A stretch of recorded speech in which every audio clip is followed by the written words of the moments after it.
హల్లెలూయా. దేవునికి మహిమ కలుగునుగాక.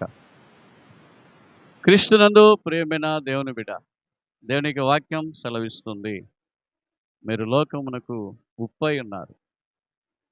ఉప్పు ఉప్పు నిస్సారమైతే అది వ్యర్థముగా అది పారవేయబడుతుంది, లేకుంటే పొయ్యిలో పడవేయబడుతుంది.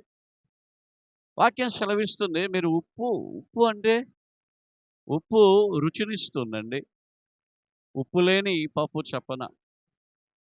ప్రతి వంటకాలలో ఉప్పు లేకుండా వండడం లేదు. ఉప్పు ఉప్పు రుచినిస్తుంది. ఉప్పు భద్రపరుస్తుంది. ఉప్పు చెడిపోకుండా చూస్తుంది. అయితే ఈరోజు వాక్యమనే ఉప్పు నీలో ఉండాలి. నీవు కూడా ఉప్పుగా ఉండాలి. అంటే అర్థం ఏంటంటే రుచినిచ్చే వ్యక్తిగా నువ్వు ఉండాలి. లోకములో బ్రతుకుతూ ఉన్నాం. లోకస్తుల మధ్యలో మనం బ్రతుకుతూ ఉన్నాం. లోకములో లోకస్తుల మధ్యలో, లోకానుసారుల మధ్యలో, పాపుల మధ్యలో, అపవిత్రుల మధ్యలో మనం బ్రతుకుతూ ఉన్నాం. అయితే రుచినిచ్చేడి వ్యక్తిలా మనం ఉండాల.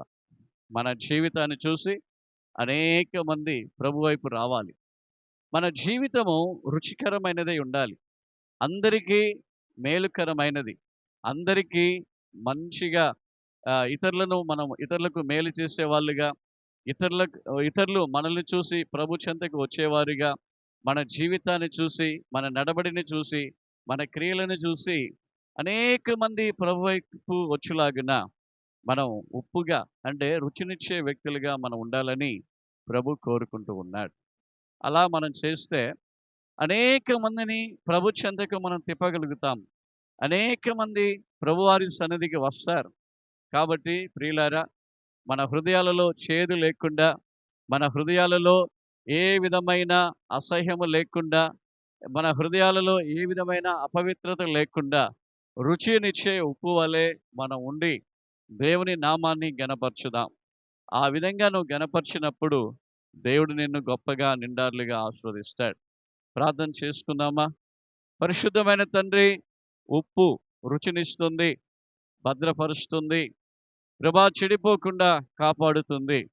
ఆ విధముగా మేము కూడా తండ్రి రుచినిచ్చేడి వ్యక్తులుగాను, ఇతరులను కాపాడే వ్యక్తులుగాను, భద్రపరిచి మీ సన్నిధికి నడిపించే వ్యక్తులుగాను నన్ను, మా అందరినీ కూడా మీరు చేయండి. ఈ మార్నింగ్ మన్నాను ధ్యానిస్తున్న ప్రజలను మీరు ఆశీర్వదించి సమృద్ధినిచ్చి నిండార్లుగా వర్ధిల్ల చేయుదురుగాక. మీకే మహిమ.